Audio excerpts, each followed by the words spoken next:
Time രാവിലെ 7:15 പോകുന്നു. ഞാനും ഇക്കായും ഉമ്മായും പിന്നെ നമ്മുടെ 3 കുട്ടിപ്പട്ടാളം കൂടി എങ്ങോട്ടാണെന്നല്ല വേറെ എങ്ങോട്ടുമല്ല, നമ്മുടെ 3 കുട്ടിപ്പട്ടാളങ്ങൾക്ക് ഒരു ട്രോഫിയും പ്രശസ്തി പത്രവും ഉണ്ട്.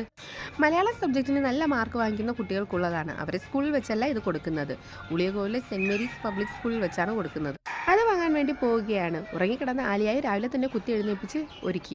റിപ്പോർട്ടിംഗ് ടൈം 7:30 ആയിരുന്നു. 7 മണിക്ക് തന്നെ വീട്ടിൽ നിന്ന് ഇറങ്ങി. അങ്ങനെ കുറച്ച് കഴിഞ്ഞപ്പോൾ സെൻറ് മേരീസ് പബ്ലിക് സ്കൂളിലെത്തി. അവിടെ എത്തി ആദ്യം തന്നെ 3 പേർക്കും ചെസ് നമ്പർ വാങ്ങിച്ചു. അതിനുശേഷം അവരെ 3 പേരെയും കൂടി ഫ്രണ്ടിലോട്ട് നിർത്താൻ ഞാൻ കൊണ്ടുപോവുകയാണ്. ഒരു സ്കൂളിൽ നിന്നുള്ള കുട്ടികൾ മാത്രമായിരുന്നില്ല, ഒരുപാട് സ്കൂളിൽ നിന്നുള്ള കുട്ടികൾ അവിടെ ഉണ്ടായിരുന്നു.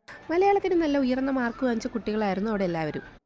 ഈ ട്രോഫി അവർക്ക് നൽകുന്നതിൻ്റെ ഉദ്ദേശം നമ്മുടെ ശ്രേഷ്ഠ ഭാഷയായ മലയാളം നന്നായിട്ട് പഠിക്കാനും അതിനെ കൂടുതൽ സ്നേഹിക്കാനും വേണ്ടി അവർക്ക് പ്രചോദനം നൽകുക എന്ന ഉദ്ദേശമാണ് ഇതിനുള്ളത്. അങ്ങനെ നമ്മുടെ കുട്ടിപ്പട്ടാളങ്ങളുടെ ചെസ് നമ്പർ വിളിച്ചു. അവർ 3 പേരും വരിവരിയായിട്ട് ട്രോഫി വാങ്ങാൻ നിൽക്കുകയാണ്. ട്രോഫി വാങ്ങുന്നതിൻ്റെ വീഡിയോ എടുക്കാൻ പറ്റിയില്ല. അങ്ങനെ ട്രോഫി വാങ്ങിച്ചതിന് ശേഷം ഉമ്മയായിട്ട് നിൽക്കുന്ന വീഡിയോ ആണത്. അപ്പോൾ ഇന്നത്തെ വീഡിയോ ഇത്രയേ ഉള്ളൂ. വേറെ വീഡിയോയുമായി നമുക്ക് വീണ്ടും കാണാം.